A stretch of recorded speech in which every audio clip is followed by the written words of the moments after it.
Hello, Mark. I'm Keisha, and my school number is 49.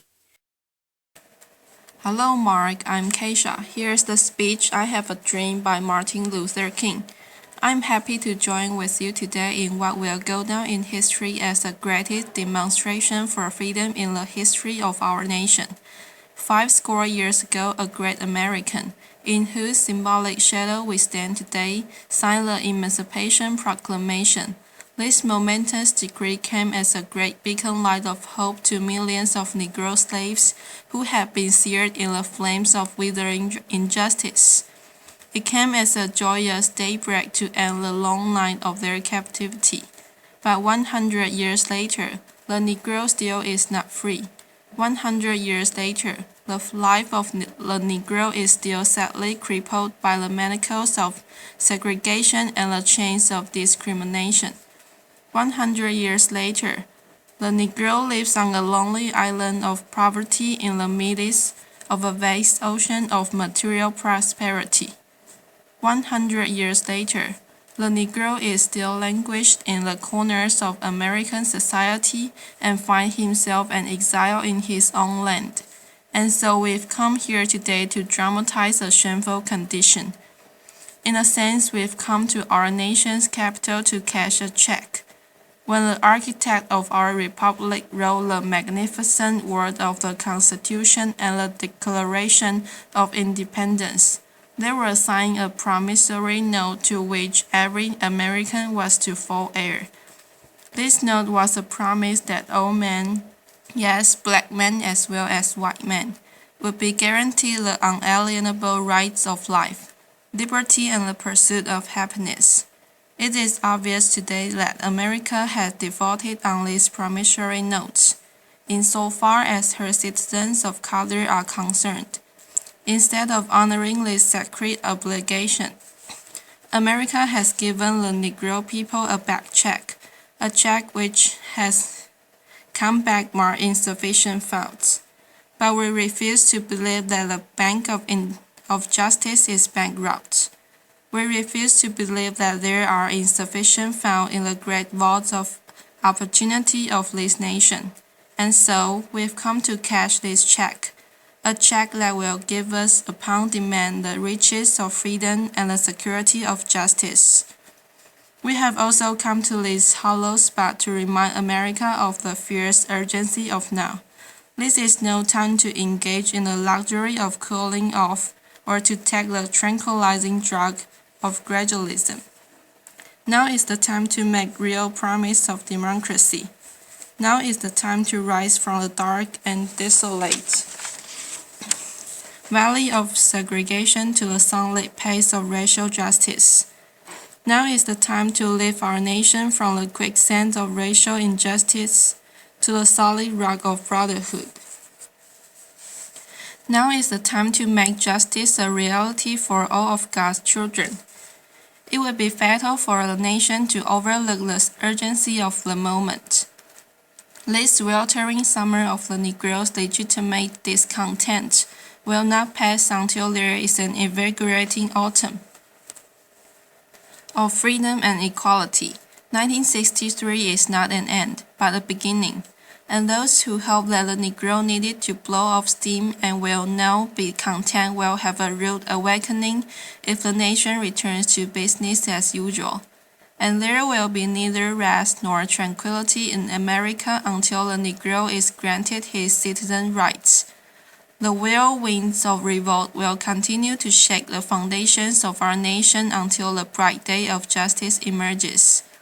But there is something that I must say to my people, who stand on the warm threshold which leads into the palace of justice.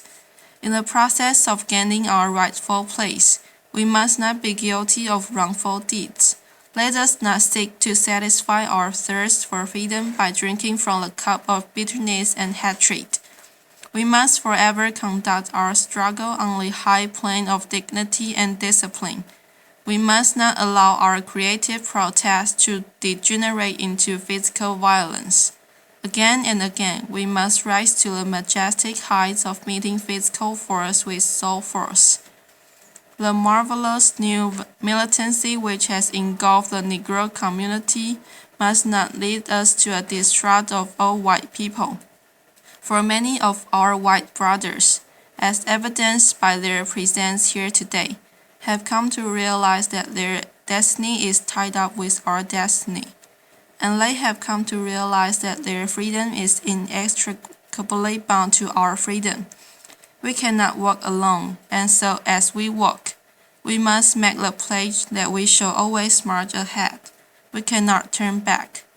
There are those who are asking the devotees of civil rights, when will you be satisfied? We can never be satisfied as long as the Negro is the victim of the unspeakable horrors of policy brutality. We can never be satisfied as long as our bodies, heavy with the fatigue of travel, cannot gain lodging in the motels of the highways and the hotels of the cities. We cannot be satisfied as long as the Negro's basic mobility is from a smaller ghetto to a larger one. We can never be satisfied as long as our children are stripped of their selfhood and robbed of their dignity by signs stating "for whites only." We cannot be satisfied as long as the Negro in Mississippi cannot vote and the Negro in New York believes he has nothing for which to vote. No, we are not satisfied, and we will not be satisfied until justice rolls down like waters, and righteousness like a mighty stream. I am not unmindful that some of you have come here out of great trials and tribulations. Some of you have come fresh from narrow jail cells, and some of you have come from areas where your quest for freedom lets you battered by the storms of persecution and staggered by the winds of police brutality. You have been the veterans of creative suffering. Continue to work with the faith that unearned suffering is redemptive. Go back to Mississippi, go back to Alabama, go back to South Carolina, go back to Georgia, go back to Louisiana, go back to the slums and ghettos of our northern cities, knowing that somehow this situation can and will be changed. Let us not wallow in the valley of despair. I say to you today, my friends, and so even though we face the difficulties of today and tomorrow, I still have a dream. It is a dream deeply rooted in the American dream. I have a dream that one day this nation will rise up and live out the true meaning of its creed. We hold these truths to be self-evident, that all men are created equal. I have a dream that one day on the red hills of Georgia, the sons of former slaves and the sons of former slave owners will be able to sit down together at the table of brotherhood. I have a dream that one day even the state of Mississippi, a state sweltering with the heat of injustice, sweltering with the heat of oppression, will be transformed into an oasis of freedom and justice. I have a dream that my 4 little children will one day live in a nation where they will not be judged by the color of their skin but by the content of their character. I have a dream today. I have a dream that one day, down in Alabama, with its vicious racist, with the governor having his lip dripping with the words of interposition and nullification. One day right there in Alabama, little black boys and black girls will be able to join hands with little white boys and white girls as sisters and brothers. I have a dream today. I have a dream that one day every valley shall be exalted, and every hill and mountain shall be made low. The rough places will be made plain, and the crooked places will be made straight. And the glory of the Lord shall be revealed, and all flesh shall see it together. This is our hope, and this is the faith that I go back to the stars with. With this faith, we will be able to hew out of the mountain of despair a stone of hope. With this faith, we will be able to transform the jangling discords of our nation into a beautiful symphony of brotherhood. With this faith, we will be able to work together, to pray together, to struggle together, to go to jail together, to stand up for freedom together, knowing that we will be free one day. And this will be the day. This will be the day when all of God's children will be able to sing with new meaning. My counties of thee, sweet land of liberty, of thee I sing. Land where my fathers died, land of the pilgrim's pride, from every mountain side let freedom ring.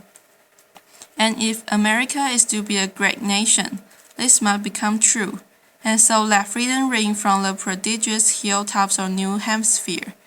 Let freedom ring from the mighty mountains of New York.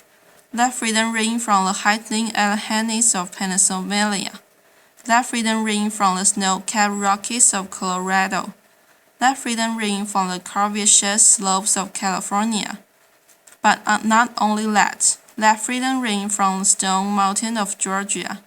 Let freedom ring from the Lookout Mountain of Tennessee. Let freedom ring from every hill and molehill of Mississippi. From every mountainside let freedom ring.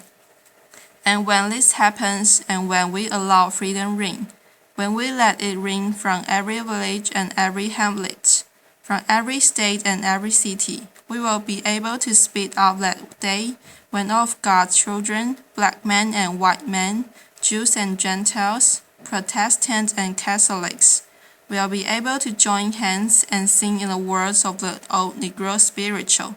Free at last, thank God Almighty, we are free at last. Thanks, Mara. Here is the end of the speech. Goodbye.